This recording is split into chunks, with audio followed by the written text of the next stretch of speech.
ينبغي لنا أن نجتهد في الأعمال الصالحة في هذه الأيام العشر من الصيام والذكر وقراءة القرآن وكثرة الصلاة والصدقة والإحسان إلى الخلق وغير ذلك مما يقرب إلى الله تبارك وتعالى.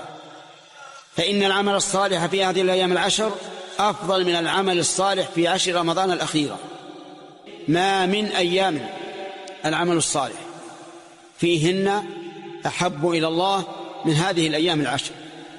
وينبغي لطلاب العلم أن يبثوا الوعي بين الناس في فضائل هذه الأيام العشر، لأن الناس عنها غافلون وبفضلها جاهلون، فيحتاجون إلى التذكير وإلى المعرفة والعلم.